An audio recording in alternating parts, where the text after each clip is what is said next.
자, 우리 함께 인사하겠습니다.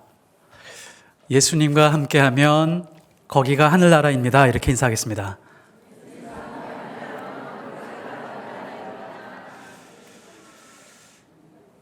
혹시 가나안 농구학교라고 아마 어르신들은 많이 아실 것 같습니다. 어른들은 많이 아시는데 김용기 장로님이라고 옛날에 아주 유명한 분이 계셨습니다. 그분이 1988년에 돌아가셨는데 제가 초등학교 때로 기억을 하는데 일반 KBS인가 MBC인가 어디 아침 방송에 나오셔서요, 연로하신 연세에 일반 방송에서 찬양을 부르는데 이 찬양을 부르셨어요. 내 영혼이 은총 입어 중한 재짐 벗고 보니. 그 장면이 생각이 났습니다. 인생의 마지막이 가까워 오는데 그 찬양 속에서 제 어린 가슴에 남은 그 은혜가 그 어느 설교보다도 참 아주 깊이 새겨져 있습니다. 우리도 인생이 다 했을 때 다른 사람들에게 이 찬양 불러주고 예수님과 함께하는 곳이 하늘나라입니다 라고 이렇게 메시지를 전할 수 있는 삶이 되었으면 좋겠습니다. 자, 우리 함께 인사하겠습니다. 지적과 원망 대신에 칭찬과 감사로 하나님의 만복을 향유하세요. 갈등은 질서가 세워지는 기회다라는 제목으로 하나님 말씀 전하겠습니다. 성경에 나오는 최초의 교회는 예루살렘 교회라고 합니다. 이 모여있는 교회가 우리가 예루살렘 교회입니다 라고 간판을 걸지 않고 후손들이 저 교회는 예루살렘 교회라 라고 그렇게 명명했을 가능성이 매우 높습니다. 지금 우리가 보고 있는 교회는 예루살렘 교회입니다. 이 예루살렘 교회는 세상에 있는 모든 교회의 모델이고 표준이고 기준입니다.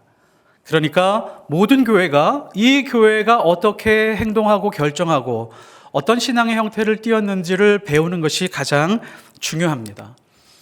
이 교회의 특징이 있죠. 이 교회는 모든 사람들이 교회 처음으로 들어올 때 전부 다 대다수가 성령의 충만함을 경험했습니다. 그러니까 동일한 경험을 가지고 신앙생활을 한 그런 교회였습니다.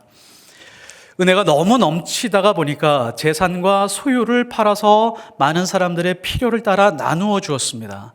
그러니까 인생을 살아가면서 부족함을 느끼지 못했습니다. 이 사람들이 서로 주고받고 마음도 주고받고 그렇게 하다가 보니까 소외되는 사람들이 없었습니다. 그곳에 가면 기쁘고 순전한 사랑을 경험할 수가 있었습니다. 뿐만 아니라 이렇게 교제가 넘쳐났을 뿐만이 아니라 언제나 기도가 넘쳐났습니다. 가서 모여서 기도하고 손잡고 기도하고 시시때때로 항상 기도가 넘쳤으면서 기도가 충만할 때 있는 자리가 진동할 정도로 하나님의 임재를 경험하는 놀라운 곳이었습니다. 하나님의 말씀이 너무 생생하게 살아 있어서요, 그 말씀을 듣고 그 말씀을 전하는 사람들, 나가서 전하고 싶어서 견디지 못했었고 나가서 전하면 그 말씀의 생명력을 경험하면서 다시 세상 사람들이 교회로 들어오는 놀라운 역사가 있었습니다. 이 교회는 정말 하나님을 사랑하는 교회였고 이웃을 깊이 사랑하는 그런 교회였습니다. 그러니까 한마디로 이 교회는 하나님의 나라가 임했었던 교회다라고 해도 과언이 아닙니다. 그러면 우리가 생각할 때 이런 생각을 하게 되죠. 이런 교회면 문제가 없을 것 같다. 이런 교회에 문제가 있을 수 있나? 거룩한 일에 모든 힘을 다 쏟아붓고 사랑이 넘쳐나는 그런 교회인데 문제가 없을 것 같아. 오히려 그 안에 들어가서 문제가 있다라고 하는 것을 발견하게 되면 실망할 수 있는 이제 그런 교회의 모습을 가지고 있습니다. 그런데 이 교회는 서로 눈에 띄게 무시하는 현상이 벌어졌고요. 어떤 사람들은 심하게 차별받았다라고 하는 것을 토로하고 원망하기 시작했습니다. 그래서 우리는 오늘 말씀에서 세 가지 중요한 부분을 짚고 넘어가야 됩니다. 첫 번째는 교회가 거룩한 일을 하면서도 분쟁은 일어날 수 있다는 것을 우리가 꼭 기억해야 됩니다. 사람이 모인 곳을 사회라고 하죠. 거기서 활동하는 것을 사회 활동이라고 합니다. 사회 활동을 하게 되면 사회가 가지고 있는 문제들이 고스란히 노출되게 되어 있습니다. 그러니까 관계의 문제 혹은 갈등의 문제들이 있죠. 근데 우리는 이런 착각을 할 때가 있습니다. 거룩한 일을 많이 하고 은혜가 넘치게 되면, 기도가 많고 말씀이 풍성하게 되면 갈등의 문제가 상쇄가 되거나 혹은 문제는 점점점 작아지지 않을까라고 하는 생각을 가지고 있지만 성경은 그렇게 말하지 않습니다. 아무리 거룩한 일을 많이 하고 성령에 충만한 사람들이 전체가 모였다라고 할지라도 반드시 문제가 생겨날 수 있다는 것을 말해주고 있습니다. 당시 이스라엘에는 거룩하다라고 모두가 인식하고 있는 세 가지 일이 있었습니다. 구제와 또 기도와 금식하는 일이었습니다. 구제라고 하는 문제는 아주 거룩한 일로 많은 사람들이 인정하고 있었죠. 그런데 이 구제를 통해서 싸움이 벌어지기 시작을 했습니다. 그러니까 교회가 가장 투명한 교회, 깨끗한 교회, 소외된 이웃을 위해서 모든 것을 다 쏟아붓는 교회라고 할지라도 갈등이 있다는 것을 가르쳐주고 있습니다.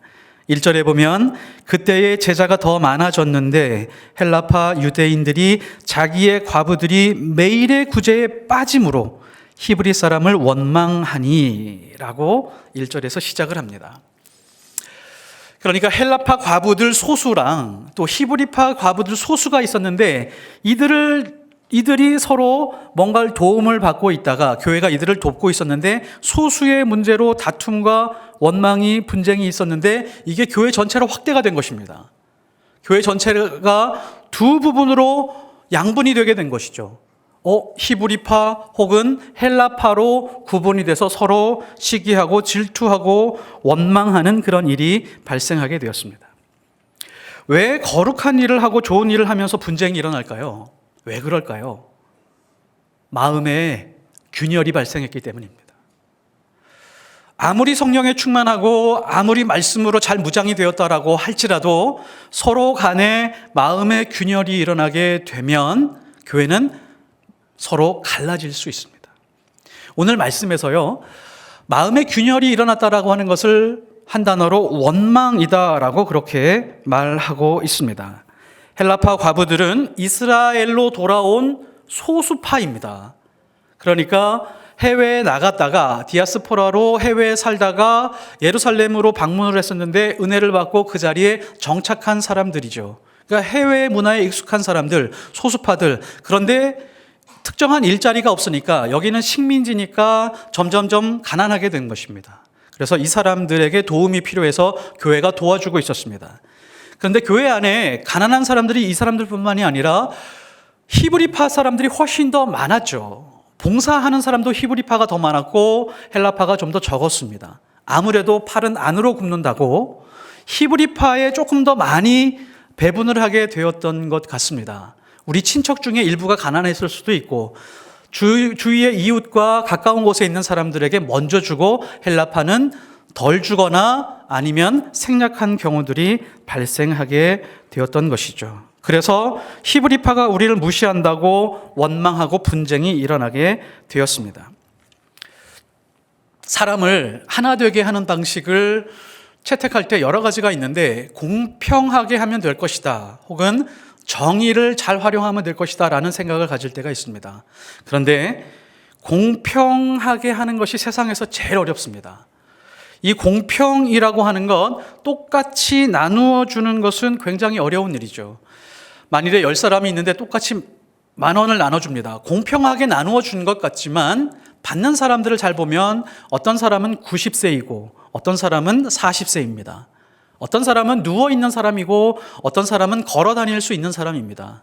어떤 사람은 일을 할 수 있는 사람이고 없는 사람이기 때문에 10,000원을 똑같이 준다고 해서 공평한 것은 아닙니다. 받는 사람의 입장에서 헤아려서 주어야 되는데 그것을 그 평균이나 혹은 그 지점을 찾아내기가 굉장히 어렵습니다. 사람의 마음을 모으는데 공평이라고 하는 것은 어려운 일이 될 수 있습니다. 특별히 교회는 더더욱 공평한 곳이 아닙니다. 교회는 공평을 추구하는 것도 아니고 공평하고자 하는 것도 아닙니다. 왜 그럴까요? 교회는 자기 자신이 받은 은혜의 크기에 따라서 하나님, 제가 더 많이 섬기겠습니다. 제가 더 많이 헌신하겠습니다. 제가 더 많이 희생하겠습니다. 다른 사람이 저에게 손가락질 한다라고 할지라도 제가 그 일 맡아서 하겠습니다. 공평하지 않겠습니다. 라고 적극적으로 뛰어다니는 사람들이 많기 때문에 공평을 적용할 수 있는 것은 더더욱 교회가 아닙니다. 결국 사람이 하나가 되는 것은 공평이 아니라 마음이 하나가 될 수 있어야 사람이 하나가 될 수 있습니다. 토끼를 잡으려면 어디를 잡아야 되죠? 토끼 꼬리를 잡으면 큰일 나죠. 배를 잡거나 등을 잡아서 안 됩니다. 한꺼번에 사로잡으려면 귀를 잡아 올리면 됩니다. 그냥 꼼짝 못합니다. 닭을 사로잡으려면 어떻게 해야 되죠? 닭을 다리를 잡거나 배를 잡거나 이러면 안 됩니다. 목을 잡으면 더더욱 안 됩니다.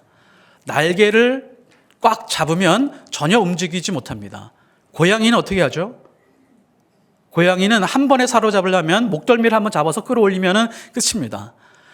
왜 어미 고양이가 새끼 고양이 데리고 갈 때 목덜미 물고 가잖아요. 그럼 꼼짝하지 않고 따라갑니다. 사람을 사로잡으려고 하면 어디를 잡아야 될까요? 멱살을, 마음을 잡아야 됩니다. 마음을 잡을 수 있다면 그 사람과 하나가 될 수 있습니다. 사람은 명령하고 밥줄을 쥐고 강제한다고 해서 잡을 수 있는 것이 아닙니다.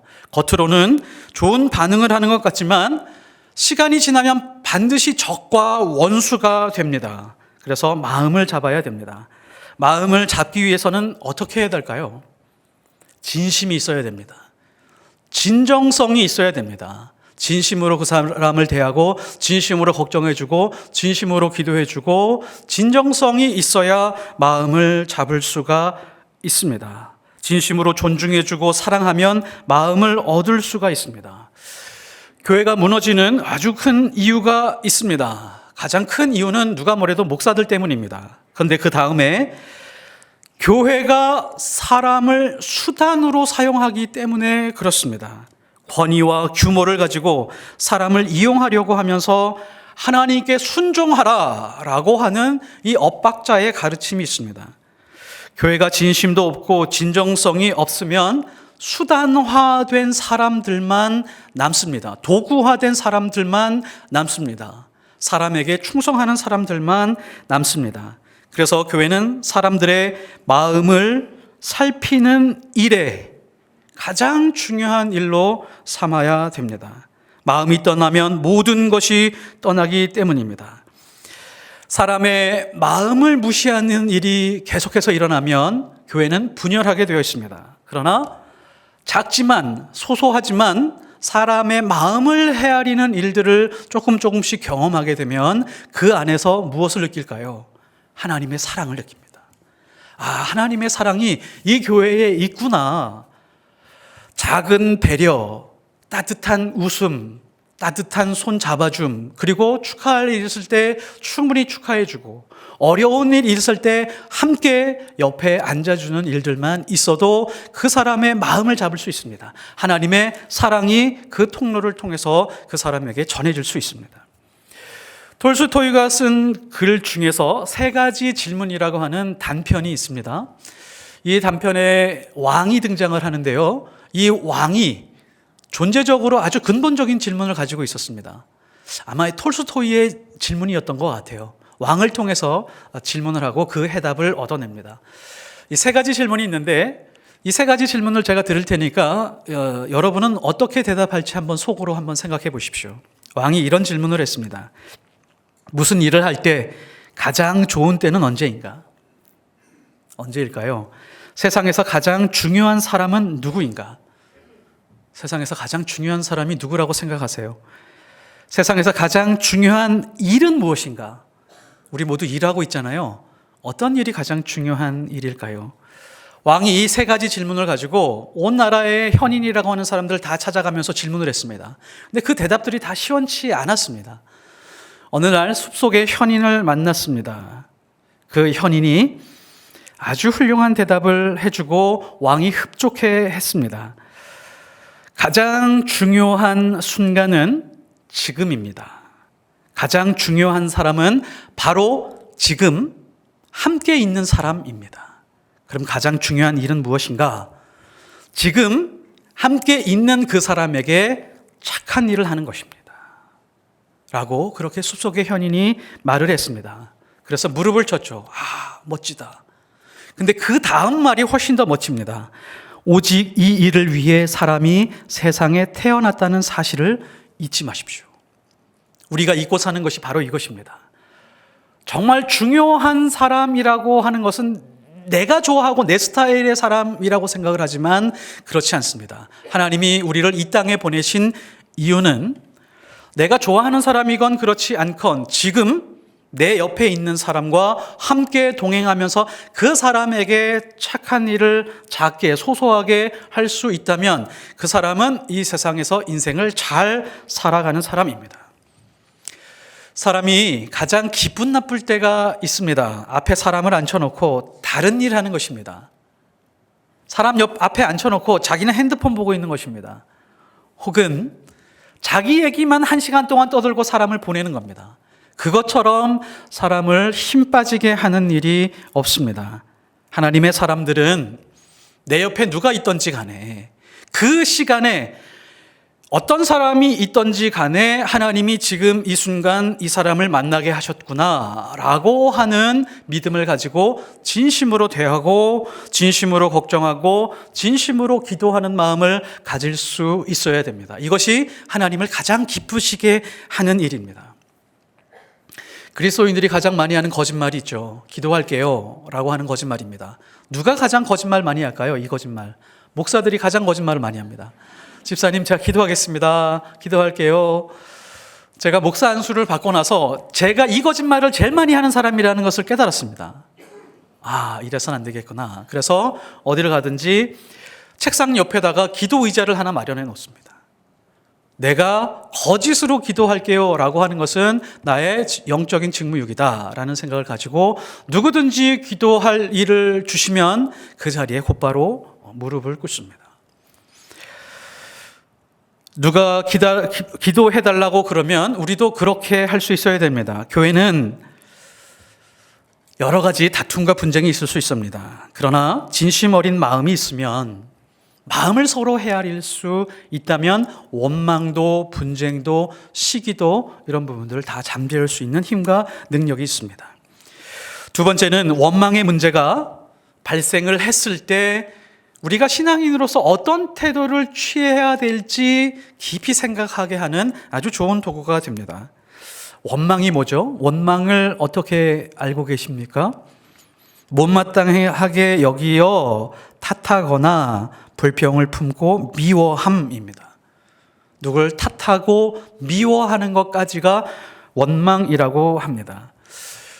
교회가 무너지는 시점이 있는데요. 원망이 많아질 때입니다. 원망은 사람들이 모이기 때문에 어쩔 수는 없습니다. 그러나 사람들이 모여서 원망하는 것만큼 무서운 것이 없다는 것을 우리가 깨달아야 됩니다. 출애굽기에서 가르쳐주는 것이 바로 그거죠. 광야에 있는 이스라엘 백성들이 모여서 원망을 확대하고 재생산하기 시작을 했을 때 하나님이 직접 행동하셨죠. 출애굽기 16장 8절. 이는 여호와께서 자기를 향하여 너희가 원망하는 그 말을 들으셨습니다. 우리가 누구냐? 너희의 원망은 우리를 향하여 함이 아니요 여호와를 향하여 함이로다. 이스라엘 백성들이요, 자기들의 불평과 불만을 주변에 있는 사람들이나 혹은 모세를 비롯한 지도자들에게 계속해서 표출을 했습니다. 하나님께 하지 않았죠. 이 사람들은 이렇게 생각했을 것입니다.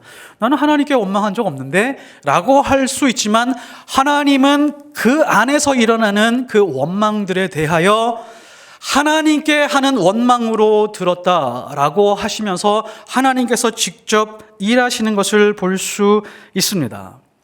그래서 그 사람들이 망하게 되었죠. 우리가 고난을 당합니다. 어려움을 당합니다. 고통을 당합니다. 그때 가장 큰 시험이 있습니다. 아, 이걸로 인해서 내 인생이 무너지는 것이 아닌가? 그거 아닙니다. 내 입술에서 원망이 떠나지 않고 있을 때, 불평과 누군가를 미워하는 것이 계속 떠나지 않는 것이 가장 큰 시험입니다. 성경에서 말하는 이 원망에 가장 가까운 것이 이 수근수근 되는 것을 말합니다. 원망은 혼자 마음에 품고 하는 것이 아니라 누군가 3355 모여서 특정한 사람, 특정한 몇몇 사람들을 뒷담화 하면서 그렇게 수근수근 되는 것을 원망이라고 할 수 있습니다. 내가 미워하는 사람이 있는데, 내가 불만이 많은 사람이 있는데 내 마음하고 똑같이 저 사람도 미워하게끔 그 사람에게 정보를 주고 그 사람과 함께 그 사람을 뒤에서 씹고 비난하는 것, 이것이 굉장히 위험한 것입니다. 이것이 계속되고 지속이 되면 그 사람도 병들고 그 모임도 병들게 되어 있습니다. 그런 분위기를 축소시키거나 그런 분위기를 거절하는 것을 뭐라 그러죠? 그것을 지혜라고 합니다. 교회에서 지혜로운 사람들은 바로 이런 사람들입니다. 하나님은 누가 뭐라 해도 사랑하는 대상이 있어요. 흔들리지 않고 사랑하는 대상이 있습니다. 약자들입니다. 약자들을 아주 귀하게 여기십니다. 심지어 잠언서 19장 17절을 보면 가난한 자를 불쌍히 여기는 것은 여호와께 꾸이는 것이니 그 선행을 갚아주시리라, 이렇게 말합니다. 우리가 가난한 사람들에게 지나가면서 마음이 너무 쓰여가지고 지갑을 열어서 5만 원, 10만 원을 줬다고 치겠습니다. 그러면 내가 착하고 내 마음에 보람이 있는 것이 아니라 하나님이 그 장면을 보시고 내가 쟤한테 5만 원을 내가 5만 원을 빚졌네 라고 그렇게 생각하신다는 겁니다. 그렇게 해서 차곡차곡 하나님이 쌓아두신다는 것이죠.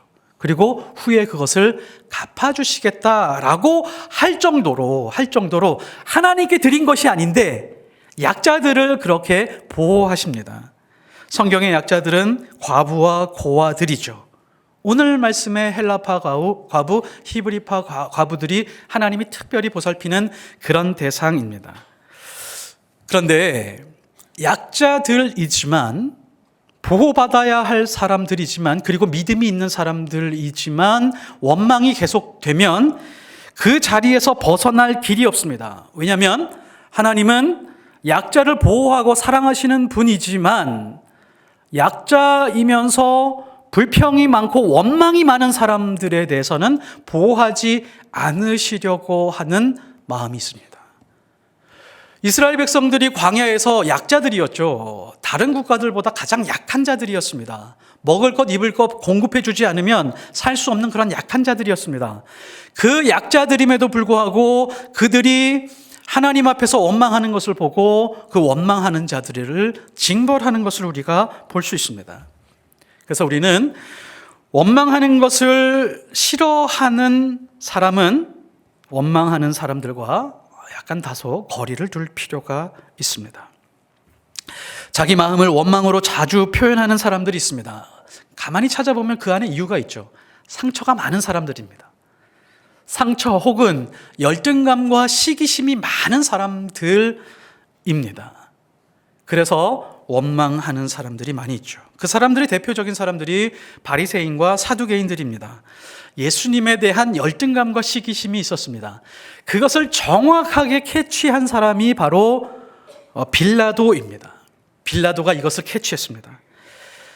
마태복음 27장 10절에 이는 그가 그들의 시기로 예수를 넘겨준 줄 알미더라. 사두개인들도 마찬가지죠. 사두개인들의 아주 마음 상태를 성경이 정확하게 표현합니다. 이 사람들이 시기심이 너무 많아서 사도들을 감옥에 가두었다라고 그렇게 표현하고 있습니다. 이 열등감이나 이 시기심은 어떻게 극복할 수 있을까요? 이게 나이가 많아도 잘 극복이 되지 않는 것 같습니다.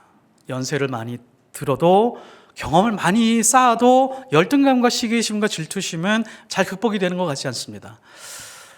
돈이 많아지면 좀 완화되기는 하는 것 같아요. 그러나 완전히 극복되지 않습니다. 실력이 많아지면 극복이 될 것 같은데 오히려 돈이 많아지고 실력이 많아지면 교만해집니다. 근본이 열등감이면 그것이 오히려 풍성해질 때 교만으로 바뀌거나 사라지면 열등감으로 드러내는 경우가 많이 있죠. 이것을 극복하는 길은 단 하나밖에 없습니다. 하나님의 사랑을 충분히 경험하는 겁니다. 하나님의 사랑을 충분히 경험한 사람들은 시기, 질투, 열등감, 이게 큰 의미가 없고 힘을 잃어버립니다. 부모님이 있습니다. 부모님은 자기 자녀에게 열등감을 느낄까요? 안 느낄까요? 부모는 자기 자식을 두고 열등감을 느끼지 않습니다. 나는 거울을 보니까 주름이 자글자글해지기 시작했습니다. 어느 날 내가 이렇게 늙었구나 라고 생각을 하는데, 뒤를 돌아서 딸을 보니까 얼굴이 팽팽하고 눈은 초롱초롱하고 입술은 앵두 같은 거예요. 그러면 열등감이 이만큼 막 올라오고 그러시나요? 그러신 적이 있습니까? 단 한 명도 없습니다. 엄마들은 그렇지 않습니다. 내 딸 너무 아름답다, 너무 예쁘다, 예쁘게 잘 컸으면 좋겠다. 만일에 열등감을 가지고 있는 엄마라면 그 엄마는 돌봐줘야 될 엄마입니다. 아빠가 있습니다. 아빠는 중고등학교를 다닐 때 반에서 10등을 해본 적도 없습니다. 근데 아들을 보니까 전교에서 10등 안에 항상 드는 거예요. 그래서 아빠가 어느 날 열등감을 느껴서 앞으로 부른 다음에, 너 엄마 왜 이렇게 아빠보다 공부를 잘하는 거야? 아빠보다 공부 더 잘하면 너 죽을 줄 알아? 이런 아빠는 세상에 아무도 없습니다. 사랑하니까 더 잘했으면 좋겠고 더 잘하는 아들로 성장시키기 위해서 애를 씁니다. 만일에 열등감을 느끼고 있는 아빠가 있다면 검사받아야 됩니다. 병원으로 보내드려야 됩니다. 사랑이 있으면요, 특별히 하나님의 사랑을 충분히 느끼게 되면 다른 사람이 나보다 더 많이 가지고 있다고 할지라도 그 사람에게 축복해 줄 수 있습니다. 내가 다른 사람보다 덜 가지고 있고 좀 연약하게 보인다라고 하고 초라하게 보인다라고 할지라도 전혀 주눅들지 않습니다. 나는 하나님의 사랑이 있는데. 그래서 교회라고 하는 곳이 그렇습니다. 교회에서는 열등감이 없는 모임, 열등감이 없는 교제권, 이것이 필요합니다. 그래야 우리가 쉴 수 있습니다. 육체적으로 피곤할 때 우리는 휴가를 떠나잖아요. 공휴일에 혹은 휴가를 내서 해외를 다녀오든지 아니면 캠핑을 가든지, 그래서 육체의 쉼을 얻습니다. 영혼의 쉼을 어떻게 얻을 수 있을까요? 영혼의 쉼을 얻을 수 있는 방법은 하나님의 사랑을 받고 열등감이 없는 사람들끼리 모여서 서로 교제할 때, 그때 영혼의 쉼을 얻을 수 있습니다. 이게 뭐냐면 교회 안에 얻을 수 있는 코이노니아입니다. 맑은 정신의 소유자와 교제를 누릴 때 그 사람은 영혼의 쉼을 누릴 수 있습니다.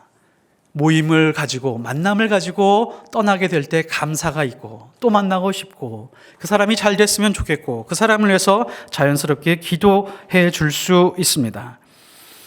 내가 연약한데 기다려 줄 수 있는 사람들을 만난다고 하는 것, 그리고 수용해 줄 수 있는 사람을 만날 곳이 있다고 하는 것, 그것이 바로 교회이고 교회여야 됩니다. 그런 모임을 만나는 사람들은 복받은 사람입니다. 내가 인생을 살아가면서 이렇게 하나님의 사랑으로 충만한 사람들과 만나서 교제할 수 있다는 것, 2사람, 3사람, 서너 사람 모여서 함께 기도할 수 있다는 것 참 복받았다라고 보시면 틀림없습니다. 그런데 내가 그렇게 가는 것도 복받은 거지만 그런 모임을 만들어내기 위해서 애를 쓰는 사람들이 있습니다. 내가 이런 모임 안에서 기쁨을 누렸던 것처럼 누군가 이런 모임으로 들어와서 힘들고 어렵고 괴롭게 사는 사람들이 이 모임에서 쉼을 얻을 수 있으면 좋겠다라고 그 모임을 위해서 애쓰고 기도하는 사람들을 뭐라 그러냐면 직분자들이라고 합니다. 그 사람들이 사명자들입니다. 그 사람들이 그 모임이 잘 이루어지기 위해서 애를 쓰면 우리 교인들에게 코이노니아, 정말 영혼의 쉼이 있을 뿐만이 아니라, 영혼이라고 하는 것은 따뜻한 곳으로 흐르게 되어 있습니다. 사랑이 있는 곳으로 흐르게 되어 있습니다. 세상 사람들도 각박하고 메마르게 살아가고 있다가 저쪽에 가면 영혼의 쉼이 있어 라고 하면서 마음이 흘러올 수 있습니다. 그 안에서 놀라운 은혜가 있게 되는 것이죠. 세 번째는 원망과 갈등의 문제가 있을 때 우리가 어떤 태도를 취해야 되느냐, 오늘 말씀을 통해서 알 수 있는 것이 지혜와 겸손으로 대처해야 된다는 것을 알 수 있습니다. 교회든지 기업이든지 사업을 하든지 우리는 어떤 문제가 발생을 하면 그 원인을 찾아내려고 애를 쓰죠. 헬라파에서 있는 그 과부들 이렇게 했을 때 계속 원망을 하니까 이렇게 생각합니다. 원망을 제일 많이 한 사람 누구야? 왜 이렇게 원망이 많은 거야? 그 몇몇 사람들을 찾아내기 시작을 합니다. 자연스럽게 그 사람들이 누구인지 모아지게 되고 그 사람들을 알게 되죠. 그리고 아니 히브리파 사람들은 도대체 나눠줄 때 공평하게 잘 나눠주지 왜 그렇게 자기들 가까운 사람들부터 나눠준 거야? 배분한 사람들 누구야? 아니 이번 주에 그 나눠준 사람들 누구래? 지난달에 나눠준 조 몇 조야? 라고 이렇게 생각을 하면서 그 사람들에게 책임을 돌리려고 하는 그런 습성이 우리 안에 있습니다. 이것이 이제 사회적 문제를 유발하게 되죠. 근데 오늘 말씀에서 보면 교회가 그렇게 접근하지 않았습니다. 전혀 그렇게 접근하지 않고 교회의 본질에 대해서 생각을 합니다. 하나님이 교회를 향한 뜻이 무엇인지, 그리고 예수님이 교회를 향해서 무엇을 남겨두셨는지, 그리고 성령께서는 교회를 위해서 무엇을 하러 오셨는지, 이게 가장 중요한 기준이었습니다. 그래서 누가 잘못을 했고 누가 불평이 많았는지 알아내는 것은 중요하지 않았습니다. 그 공동체에서 가장 중요한 것부터 제일 먼저 세워놓고 그 다음부터 질서를 잡아가기 시작했습니다. 가장 중요하게 세워놓은 것이 무엇이죠? 4절입니다. 우리는 오로지 기도하는 일과 말씀 사역에 힘쓰리라. 만민이 기도하는 집이다. 교회가 기도를 잃어서는 안 된다라고 하면서 기도를 세우는 일이 가장 중요했습니다. 모여서 함께 기도하면서 위로받고 하나님의 뜻을 구하는 것, 그리고 하나님의 말씀을 듣고 그 말씀의 은혜를 가지고 세상에 나가서 말씀을 전하는 것, 이것만큼은 흔들려서는 안 된다. 세상에 아무리 착한 일, 구제하는 일, 그 일이 중요하다라고 할지라도 기도와 말씀에 앞서 있으면 반드시 분쟁이 발생하고 원망과 시기가 일어나게 된다. 그래서 중요한 것부터 세우고 그 다음 순위를 세우게 된 것입니다. 그러니까 교회든지 어느 모임이든지 같은 문제가 반복해서 발생하게 되면 사람의 문제가 아니라 이거는 구조의 문제입니다. 그러니까 시스템의 문제이죠. 반복적으로 발생하는 그 문제는 그 사람 탓이 아니라 무엇인가 환경의 탓이기 때문에 구조를 바꿔야 되겠다라고 하는 것에 도달하게 된 것이죠. 그래서 사도들과 성도들의 지혜가 발휘된 것입니다. 그래서 사람을 세우게 되고 구조를 새롭게 조성하게 되는데 이때 세워진 사람들이 집사입니다. 집사가 세워지고 나서 어떤 일이 발생했냐? 기도와 말씀이 흐트러지지 않고 구제하고 가난한 이를 돕는 일이 더 잘 이루어졌습니다. 7명의 집사들이 어떤 사람들이죠? 3절에 보면 형제들아 너희 가운데 성령과 지혜가 충만하여 칭찬받는 사람 일곱을 택하라. 우리가 그 일을 그들에게 맡기고. 여기도 참 멋집니다. 7명을 선출하는데 사도들이 자신들의 권위로 7명을 지목해서 선정하지 않았습니다. 사도들이 살짝 빠집니다. 그리고 형제들아 라고 하면서 사람들을 불러 모았습니다. 여러분들의 방식으로 여러분들이 기도하면서 7명을 선출해 주십시오 라고 하면서 사도들이 빠집니다. 이 교회는 지금 기도가 많이 있고 말씀이 살아있고 성령이 충만한 교회이기 때문에 그들이 모여서 선출할 수 있는 힘을 가지고 있다는 것을, 그 믿음을 가지고 있었던 것이죠. 자, 어떤 방식을 가지고 선출했는지는 잘 모르겠습니다. 투표 방식인지 추천 방식인지 그 방식은 중요하지 않지만 선출된 결과가 놀랍습니다. 7명의 이름이 나열이 되어 있는데 이 7명의 이름을 보니까 히브리파는 단 한 명도 없습니다. 다 헬라파였습니다. 단 한 명은 외국인이었습니다. 니골라라고 하는 사람은 히브리파도 헬라파도 아닌 외국인이었습니다.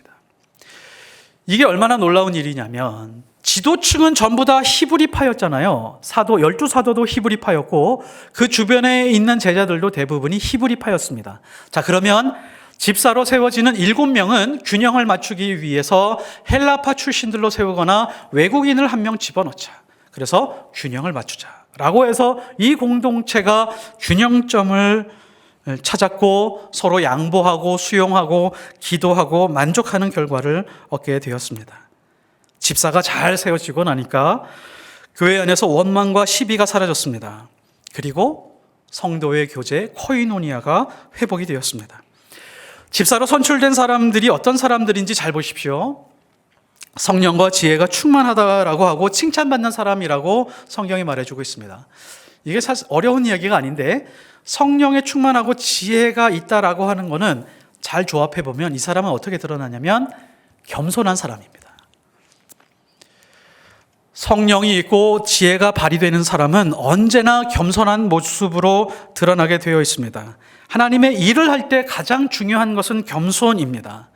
하나님의 일을 하면 반드시 부당한 공격을 받게 됩니다. 특히 중직을 맡게 되면 더하죠. 오해를 받기도 하고 많은 사람들의 입에 구설수에 오릅니다. 심지어 그 사람의 외모, 그 사람들의 능력, 그 사람이 가지고 있는 여러 가지 경험들까지 다 들추어가면서 이 얘기 저 얘기들이 많이 있습니다. 자, 그때 그럼에도 불구하고 꿋꿋하게 하나님과 공동체를 위해서 일하는 사람은 겸손한 사람일 수밖에 없습니다. 에이, 더러워서 못해 먹겠네. 때려치. 내가 올해까지만 하고 그만둔다. 라고 하지 않고 하나님이 저에게 맡겨주신 이 일, 사람들이 알아주건 알아주지 않건 하나님이 하라고 할 그때까지 열심히 묵묵히 섬기겠습니다. 라고 하는 사람들이 성령의 인도하심 받고 지혜로운 사람들입니다. 사람들은 자기가 없는 것을 가지고 있는 사람들을 깎아내리려고 하는 습성이 있습니다. 자, 그러면 어떻게 해야 된다고요?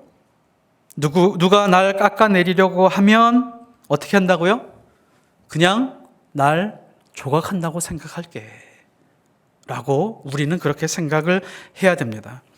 자존심 상하고 무너지는 것 같지만 말씀 붙들고 기도하면서 그 자리에서 진실하게 일하는 사람이 겸손한 사람입니다.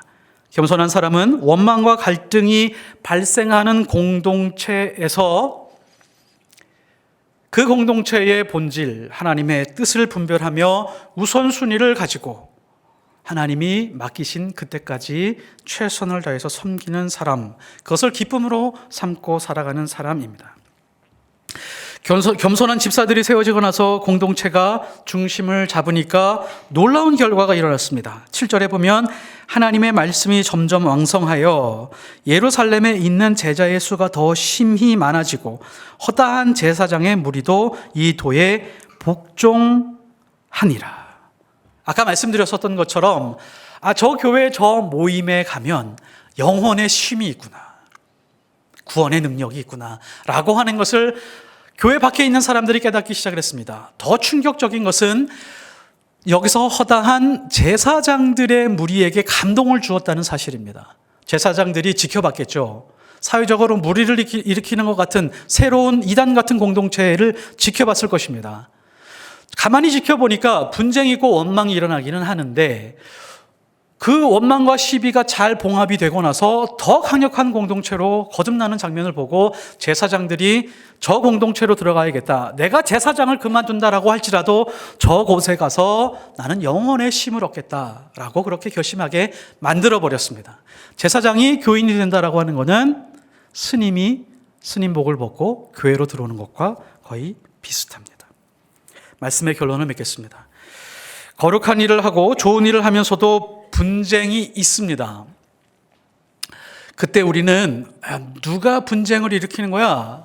왜 이렇게 반복적으로 이런 일들이 일어나는 거야? 라고 하는 것이 아니라 우리는 먼저 누군가의 마음을 헤아릴 수 있어야 됩니다.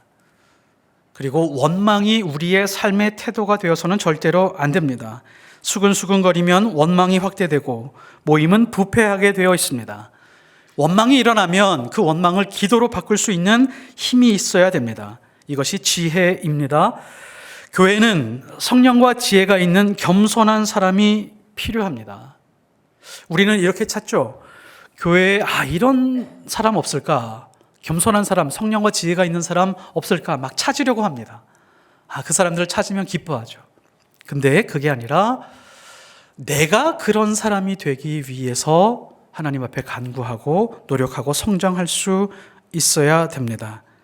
교회의 여러 모임이 그런 사람들로 모여지게 되면 아름다운 교회의 포이에메가 될 수 있습니다. 기도하겠습니다. 하나님 아버지, 세상에 갈등이 있고 교회 안에 갈등이 있습니다. 그러나 믿음의 사람들은 오히려 질서가 세워지는 기회로 봅니다. 성령과 지혜가 충만한 사람들이 갈등 많은 세상, 분쟁 많은 세상으로 들어가서 질서를 세우게 하시고 교회 안에서도 마음을 헤아리며 온전히 영적으로 하늘의 질서를 세워가는 주의 거룩한 백성들 되게 하옵소서. 감사드리며 예수 그리스도 이름으로 기도드렸사옵나이다. 아멘.